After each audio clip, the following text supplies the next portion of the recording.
Hello. Welcome back to another video, guys. Hope you're all doing wonderfully well. I'm going to be doing a soft-spoken video today, namely because well, first of all, I was going to do that anyway, but you might be able to hear there's some music in the background because upstairs decided to stop playing music. So I'm going to try to stick to soft-spoken today in this video. As you may have seen by the title, if you did click intentionally on this video, then you'll see that today we're going to be doing a video just a little bit about helping you decide on what module to pick if you are wanting to run D&D. So obviously today the video is intentionally for those that are listeners of the channel that are interested in D&D, who maybe have already run D&D but just want a little bit of advice from someone that's run a lot of modules, someone who makes it their,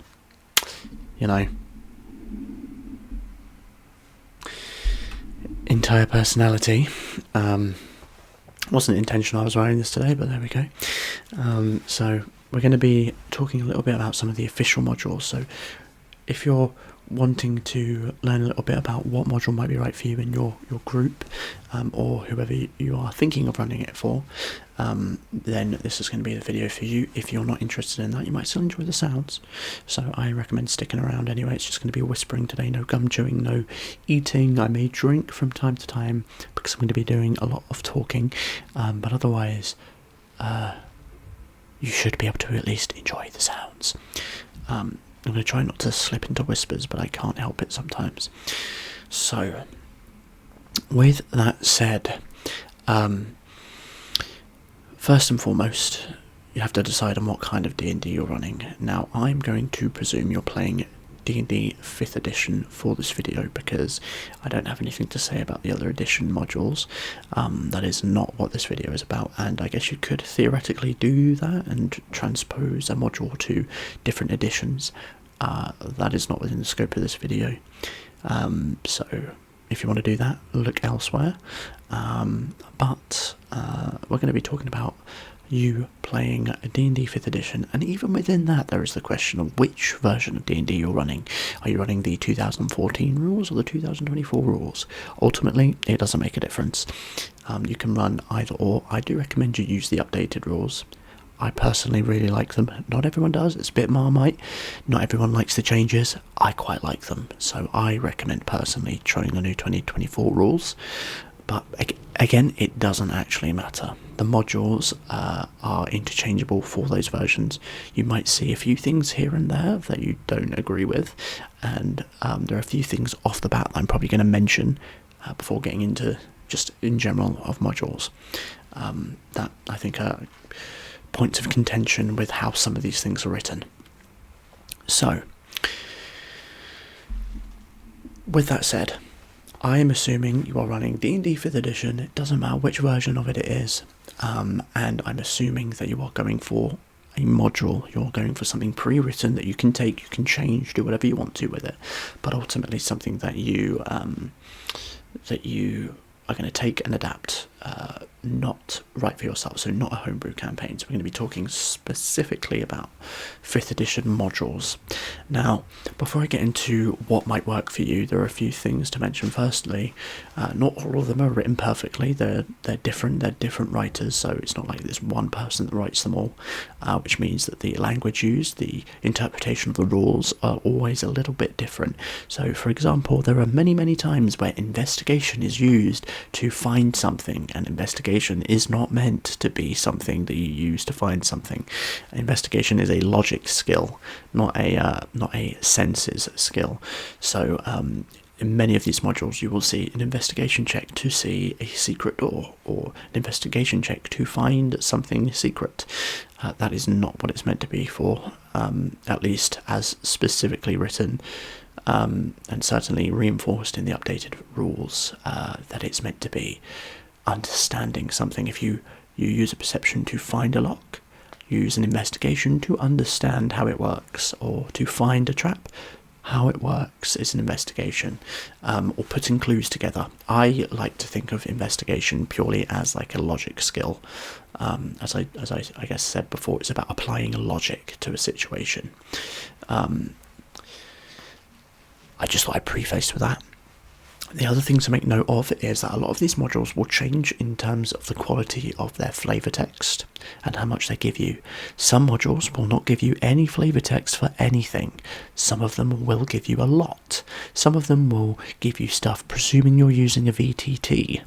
Icewind Dale is a very big contender for the latter there, whereby it assumes that you're looking at the digital maps that it has provided, or at least the maps that it gives in the book, which most likely is going to be provided through digital means, because if you're not going to copy out the map from the book, there's no real way of doing that other than drawing it, and you're probably not going to draw it exactly that way. So it kind of assumes that, so it will even miss key pieces of furniture in the room in the description of the flavour text, because it will assume the players can see the map.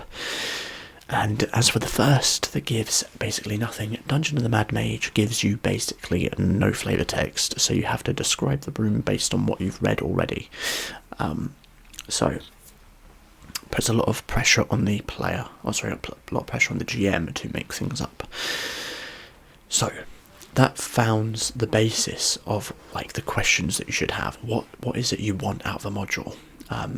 How much support do you need /want? Are you going to have an issue with coming up with flavour text in the moment? Do you need to pre-write it? Do you want it all written out for you by the module? They are key questions that you'll need to know before you pick a module. So, with that said, I think the very first question before you pick a module is always, of course, what do you want to play, right? What is the tone of the adventure? What is the setting that you want to play in? Now, you can take any of these modules and technically change everything about them, and it could still work perfectly. Technically, you could take, in some of these, they actually give suggestions of different places it could take place. A lot of the anthology books can be repurposed into other worlds. They're the easiest ones to do because they're generally like shorter campaigns, if even campaigns, but usually more than one session, which I will probably refer to as like, I don't know, I kind of count anything that's beyond one session as a short campaign. There should probably be a different name for that, but there we go. But then other bigger ones might take a little bit more work doing that, but it is possible. So you have to decide what it is that you want to play. Do you want to play something that's dark and gritty? Do you want to play something that is a bit more creative and fantastical? Do you want to play something that's a little bit more roleplay based? That is the very first thing that you have to determine. You have to decide for yourself what it is that you want to run, and also what the group of players that you're playing for want to run. And that's where the second part comes in. Do you already have an established group? Do you have people that you are intending to play for? Have you played together before? Maybe it's another GM that's run a game and they want to play, and now you're in the position of running the game, which does happen. So do you know what those players want to play? Or are you a GM that's going, I want to run a game of D&D, I don't have anyone yet. So you pick something that is totally based on what you want to run and find a group that way. So that's the second question, right? Because that will determine the reason you make those choices. Regardless of whichever of those it is, you always have to enjoy what you're running, because if you don't enjoy it, you're not going to want to run it. And if you don't enjoy it, the players are not going to enjoy it. And it's going to show like a sore thumb. So you have to enjoy this. You have to enjoy it. So regardless of the reasons, pick something that you want to run. And so, yeah, I think that's probably the most important initial things to consider. So I have got a few notes here, but I've accidentally scrolled to the bottom. Yeah. So there are a lot of options to go with once you've answered those questions. It can be a bit overwhelming. There are a lot of modules out there. But I'm going to try and help provide at least some ideas. Now, I have not run all modules. I have not even read all modules. I don't even own all modules. In fact, there are quite a few big ones that I don't actually own. Storm King's Thunder, I do not own. I do not own Eye of Vecna. They are two big ones that people tend to run. I don't own them.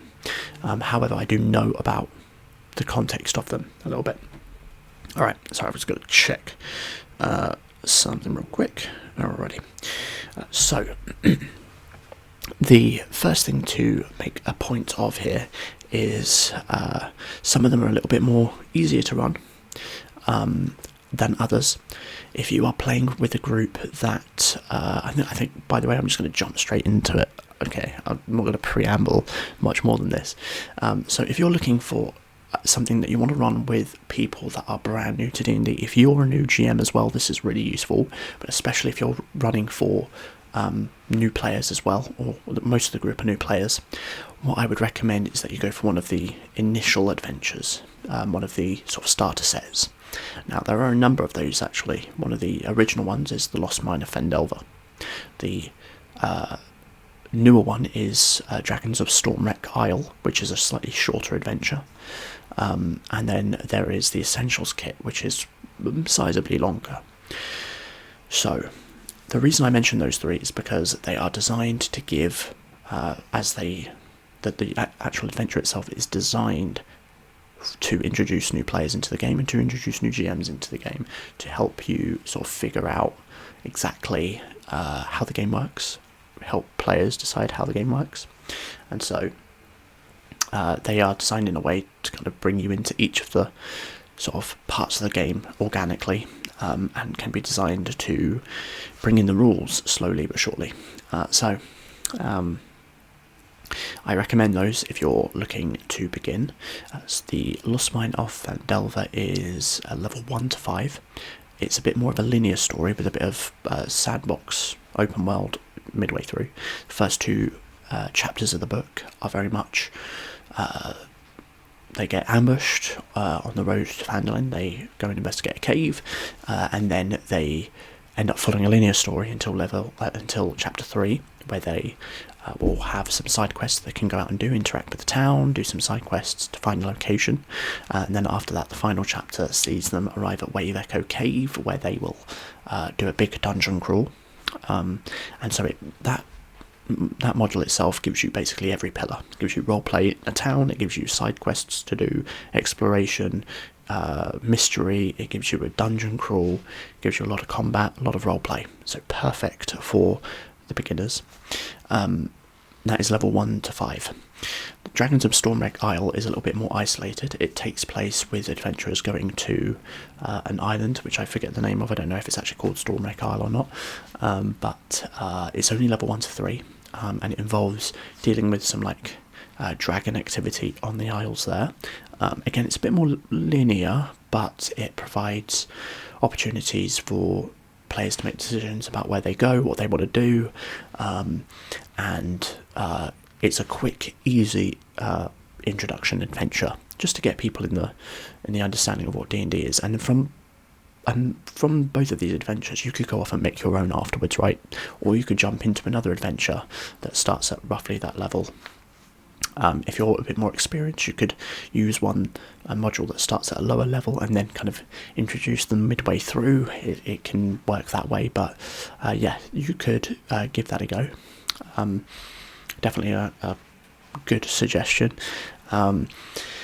And finally, the last one is the what is called the Essentials kit, which is not exactly a starter adventure, but is often used as one, which is the Dragon of Ice Spire Peak. It actually takes place in Phandalin as well, the exact same location as the Lost Mine of Fendelver, and that module is basically entirely sandbox.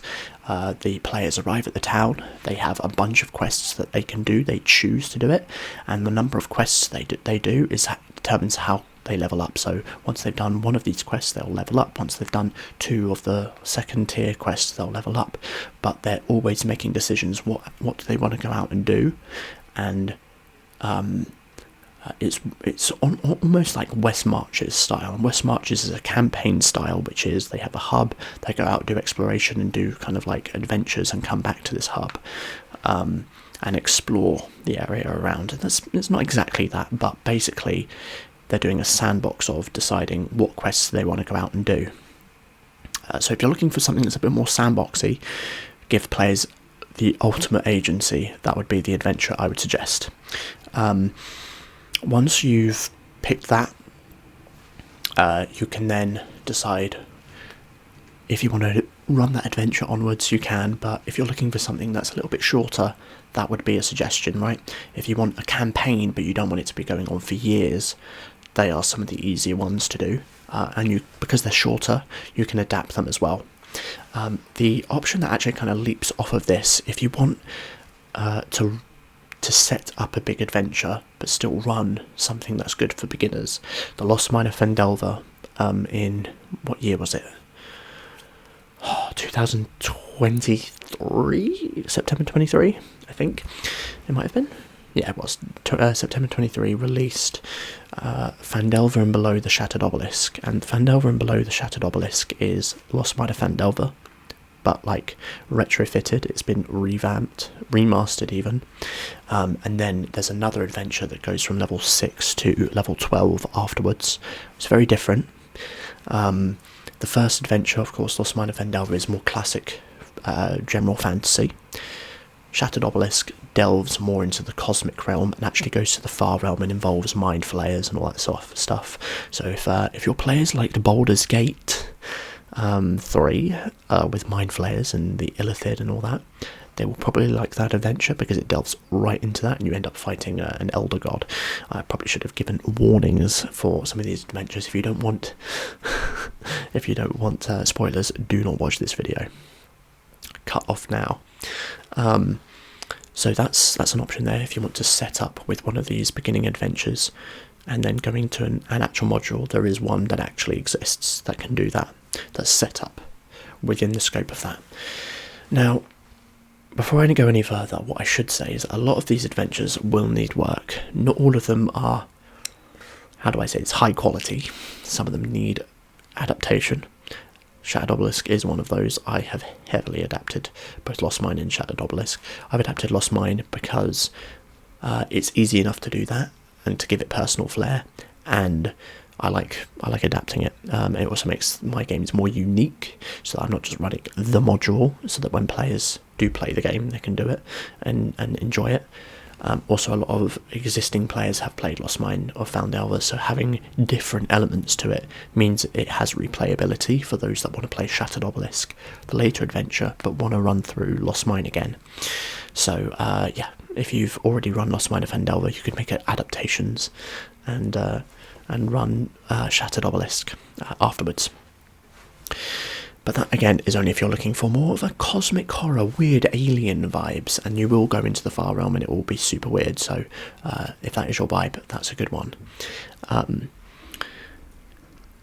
So, with that said, now we're moving off of like starter adventure. Let's assume that you have played some modules, you're a bit more experienced, or you just want to run something that's different. You don't want to run a starter adventure, you want to run a proper adventure, proper campaign, all the way through.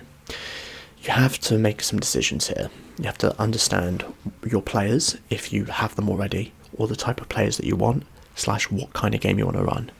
So, the thing you have to consider here is what is the most important thing to you. Is it combat? Is it roleplay? Is it intrigue? Is it exploration? Is it a mix of multiple of those? And so, once you kind of know what sort of gameplay you want, you can look at the styles, the sort of how dark or light-hearted you want it, how combat heavy, or how what's the word I'm looking for, like the genre of the game, because two roleplay or intrigue-based games could be very different, right, depending on the genre, and I'm going to get into some of those. And you also want to think about the time commitment that you want as well.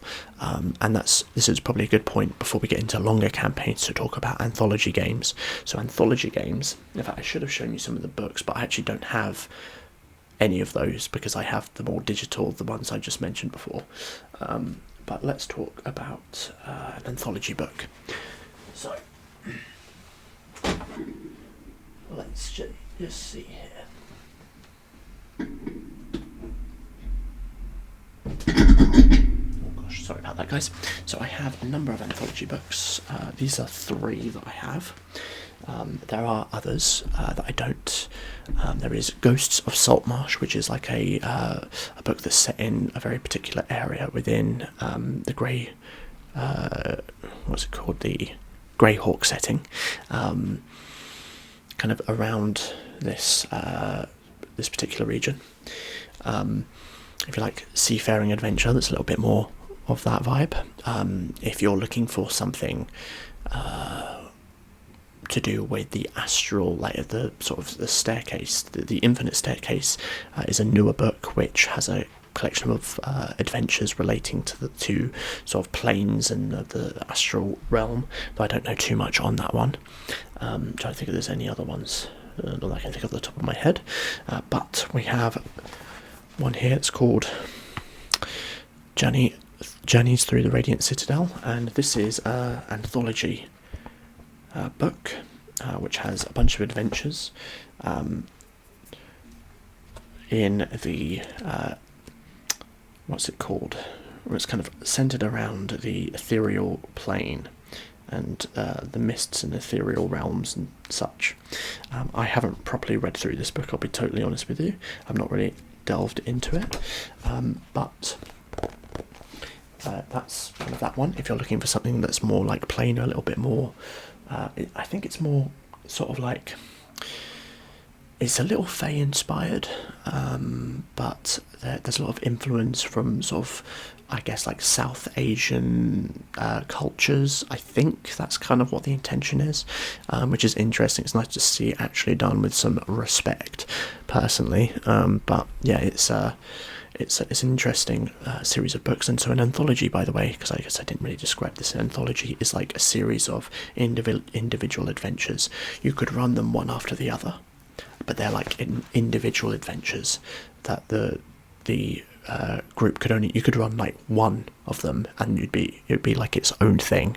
They're not interconnected, so you could run through the book with the same party, kind of skipping levels here and there if you needed to, but you could also like finish an adventure. Say you finished the Lost Mine of Fendelver at level 5, and you decided, all right, I'm going to level you all up to 6, and we're going to do a 6th level Radiant Citadel adventure, where you kind of like set the tone for the next adventure. Maybe there's like some preamble about how they ended up there, or something along those lines. So the second book here of anthology that I have is the Tales from the Yawning Portal. Now I have ran some of these. White Plume Mountain is one of them, Sunless Citadel is the other, and these again, anthology of different adventures.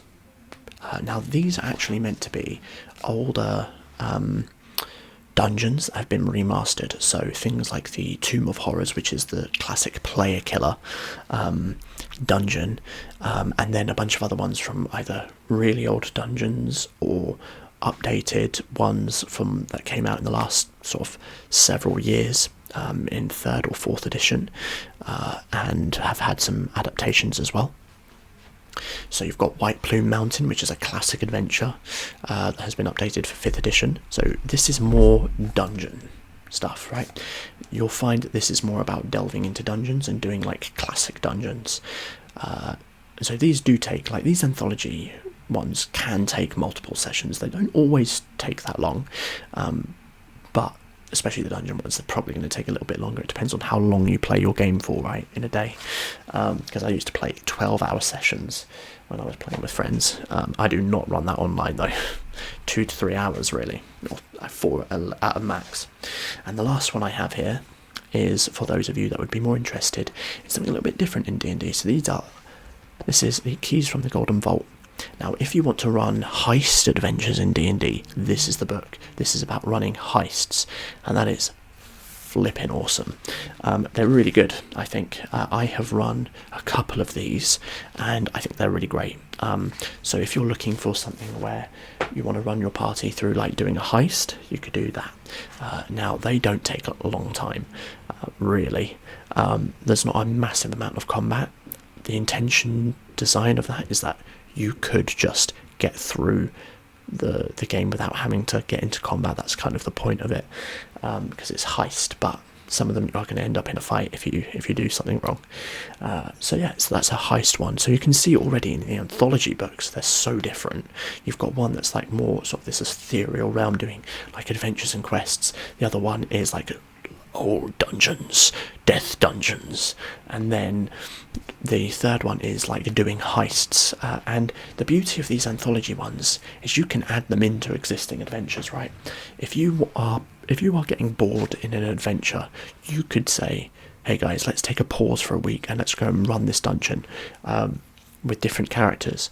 Or you could say, hey guys, I'm going to include this adventure into the book, so halfway through the adventure you might either add it in or cut out a level or cut something out or change it and add this in. So in Lost Mine or in the Shattered Obelisk, I could take White Plume Mountain and put one of the crystals in there instead, one of the shards in one of the dungeons here. Or in the heist adventure, I could take the heist, and I just had a great idea that's made me think of a great idea. I could take a heist adventure from Golden Vault and put and take the shard and put it in there, and now the players in that adventure have to go and do a heist from Keys to the Golden Vault to get something for that adventure. So these are really great at just like adding in, just not just running as its own thing, but like you can add them in. So these are great supplemental books as well. So I recommend picking up stuff like that if you enjoy adding and taking things from an adventure. So I've gone through anthologies. Now there probably are others I haven't thought of, I'll be honest, but I can't think of what they would be. So give me 1 second, guys, as I put this back. Alright. So I think there's a moment to say before we go any further on anthology, well, on the subject of anthologies, is there is a notable mention to some of the setting books. So the Ravenloft book, actually I can get them for you here. The 3 books here. Wildmount, which is the Critical Role book for Wildmount. The Eberron book. I'm not sure if the Eberron book actually has these in it, but I think it does. And the Ravenloft book, and I'm sure some of the other ones as well, which I don't own.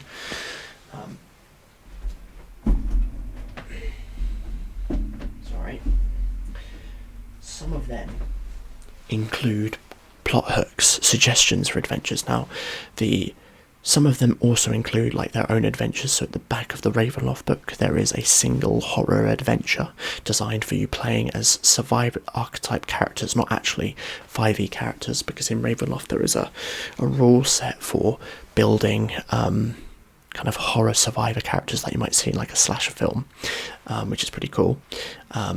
So it's like an entirely new type of character sheet. And there's an adventure designed to run with those types of characters in the back of that book.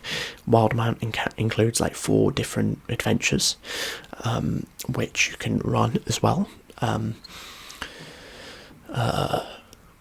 So not only that actually, but many of the locations also come with like plot hooks. So saying like, here's a low-level adventure that could happen in Nicodranus, for example, or here's a high-level adventure that might take place in Rexentrum, and it's just a plot hook. So it could be a case of like a spy has been kidnapped by the by the militia in Rexentrum, going like, you are secretly an agent for Jorhas, you need to go and like rescue them or something like that. There's lots of interesting little plot hooks, and I actually ran a homebrew adventure for an Exandrian game which used one of those plot hooks for an example, which was like someone found something in like a town in Icehaven has been attacked by opportunistic bandits, and I took that and ran with it, and the bandits were there to create a distraction. They were hired to distract the town whilst someone stole a I can't remember what they're called, but basically like the evil gods, the betrayer gods, armor of the betrayer. It was the lash, I can't remember his name. What's his name? I actually got the book up. Zahir, that's it. I've got the map of Exandria over on the wall there. Zahir, his weapon, and yeah, I ran an adventure with that. So they're really good if you want an inspiration for homebrew adventures, but that's obviously out of the scope of this game. this video, sorry. But I just thought there were some honourable mentions. So I'm going to kind of quick fire go through here some of the adventures that you might enjoy, because I realise this video has got very long. So some of the adventures I would recommend, depending on what type of adventure you want to run, is here's some of the following. So as I mentioned previously, if you're a beginner GM or if you're got beginner players, things like Lost Mine of Phandelver, Dragon of Icespire Peak, Dragons of Stormwreck Isle, great adventures to begin with, perfect for anyone that's new to the game, and I would say quite ideal for like casual players as well, people that aren't familiar with the game, who want to have more of a laid back statement with it. If you want something that's got a lot of role play and a lot of story to it, now all of these modules have stories, right?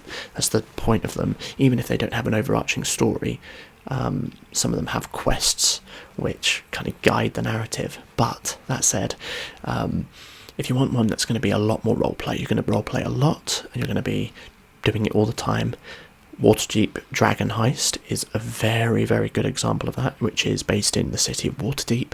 It's a story about, despite what you would think the name is, not about a heist, it's about finding a stolen object. It's basically a wild goose chase around the city, but you're going to be doing a lot of roleplay because they're in a city and in an urban environment. It's a lot of intrigue.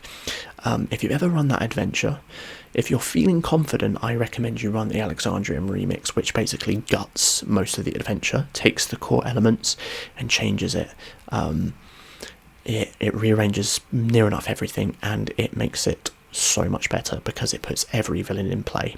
Because in Dragon Heist, depending on the season that you play in vanilla, you choose a villain depending on the season, and it changes parts of the game, changes how certain events play out. I prefer the Alexandrian remix, which basically adds all of the villains in all at once, all different factions fighting each other, and you find yourself in the middle of that. And when you've got the Zentrum, the Xanathar Guild, you've got a Drow organisation, and you've got the Castellanters on your back, all of them fighting each other for this politically and in the underbelly of the city, through intrigue and all manner of sorts of things. It makes a really interesting adventure. So that's definitely one I would recommend.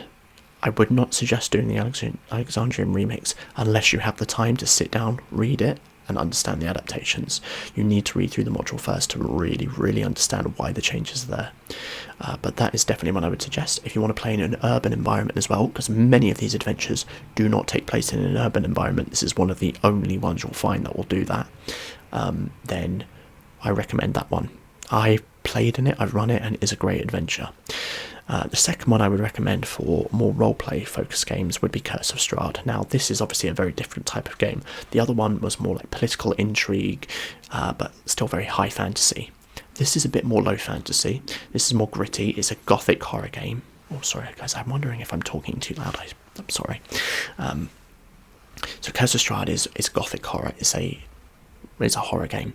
You're still going to be playing normal adventurers, with the 5e rules, but everything is a little bit more deadly. In this game, combat is something you don't want to jump into unless you know you're going to win. There's going to be a lot of high-level enemies, and the design of this game is a little bit different. So I'm going to touch back to Waterdeep Dragon Heist for just a moment. So I have been talking about sandbox games and linear games previously.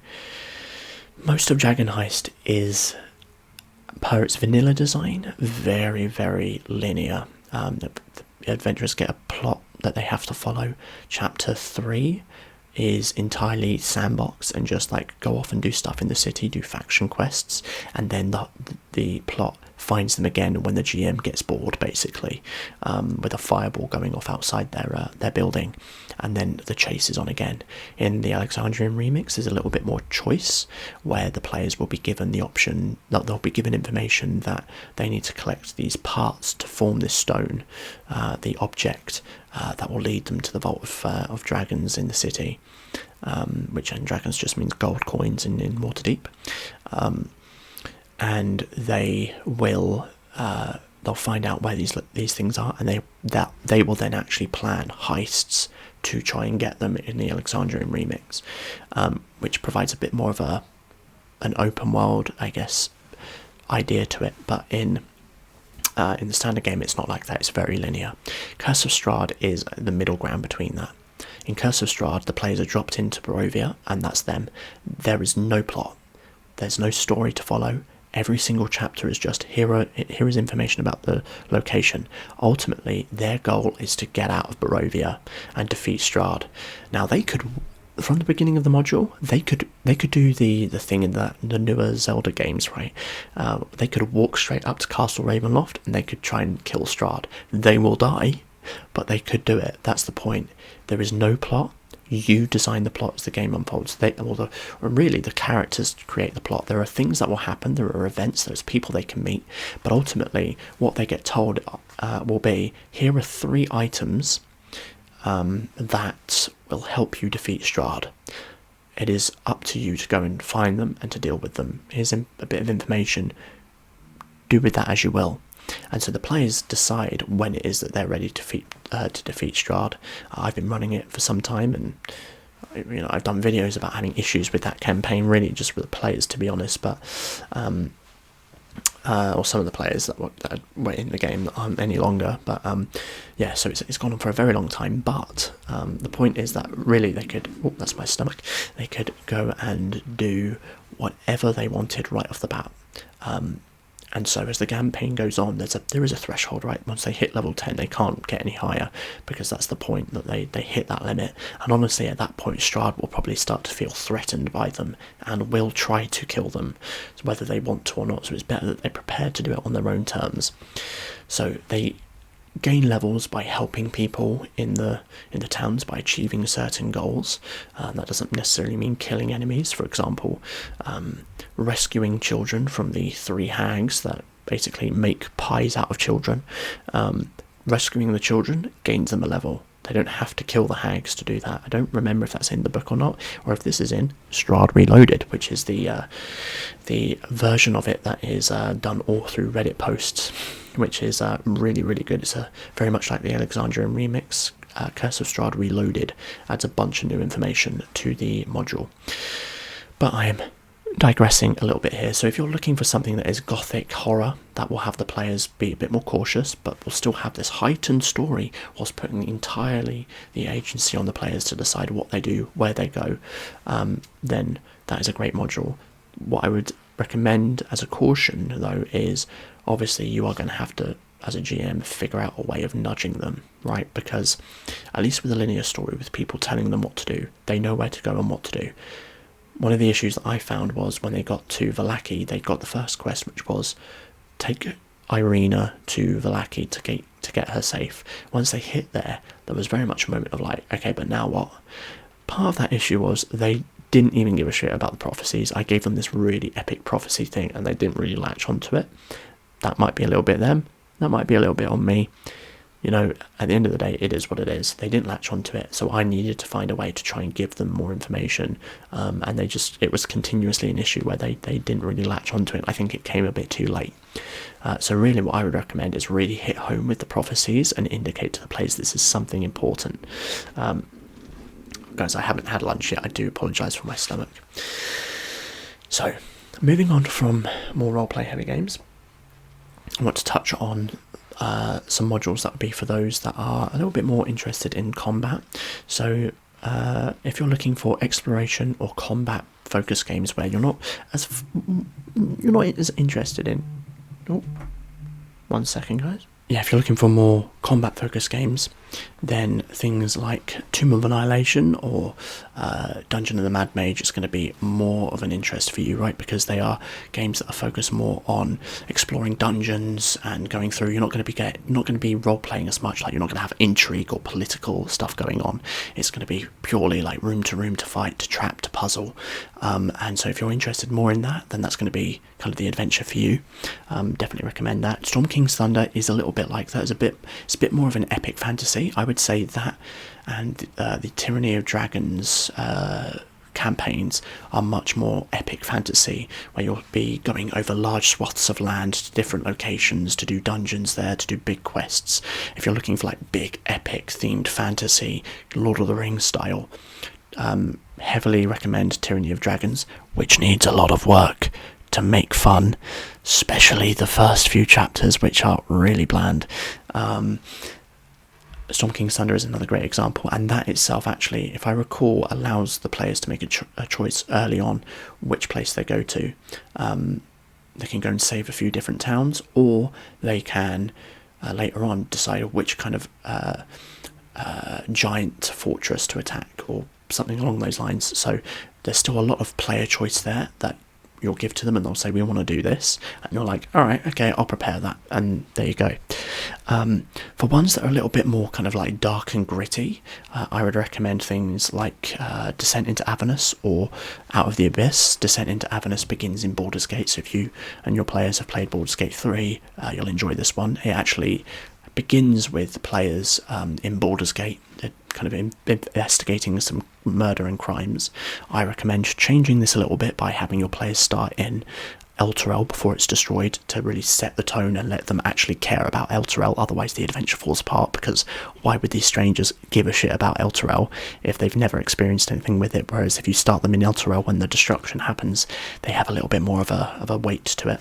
But eventually that will have them descending into Hell, and that one's a really great adventure if you're looking for, again, this sort of more sandboxy game, because it's very open and you can change it. Now there's an Alexandrian remix which changes Avernus, because originally Avernus is like choose your railroad, where the adventurers will choose two things. They go off and do like fetch quests along these two different lines which they choose, and which eventually comes back together again.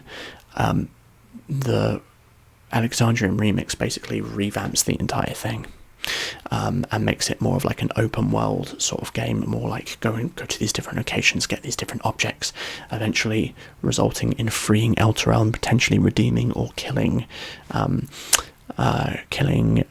my gosh, what is her name? Zariel. Out of the Abyss is more of a linear story to my recollection, which starts with players being prisoners in the Abyss, and it's very much like an underground, underdark themed story.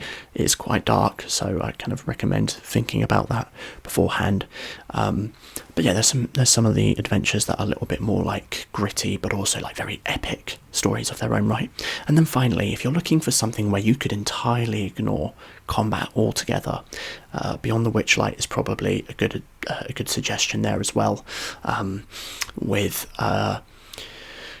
players basically going out into this world. It's basically sandbox, basically open world. Players decide what they do, when they do it, what they want to do, wherever they go, and every single encounter can theoretically be avoided. Like every combat encounter, they don't have to get into a fight, and I think it's the only module that does that properly, like properly built into the module, that you don't ever have to do it. You can be a completely pacifist party, and that's very much like Fey Adventure, which explores this the Domain of Delight, I believe it's called. Yeah, so that's a great adventure as well if you're looking at that sort of thing. An honourable mention here to Icewind Dale, which I did skip over a little bit there. Icewind Dale I'd put in the same as like Avernus and Out of the Abyss. It's a little bit darker, and it works best when you really lean into the darkness of the campaign, and how gritty and dark the location is, where Auril has basically taken over Icewind Dale and made it this freezing rime. And if you lean into the desperation survival element, it really works as well. So if you're looking for something that's kind of this dark fantasy set in an icy world, that would be my recommendation. But yeah, there's some of my game recommendations. I hope you enjoyed this video. If you did, make sure to drop a like. If you want me to talk about any of them in more detail, then make sure to leave a comment, and I will see you in the next one, guys. Sorry, I'm in a little bit of a rush at the end there. I got a phone call that I need to go down and collect some shopping, so I'll be unfortunately wrapping this up a little bit sooner than I wanted to. But if you want me to go into any more detail, talk about modules in more depth, let me know. Otherwise, I'll see you in the next one, guys. Take care. Bye bye. Bye bye. Bye bye.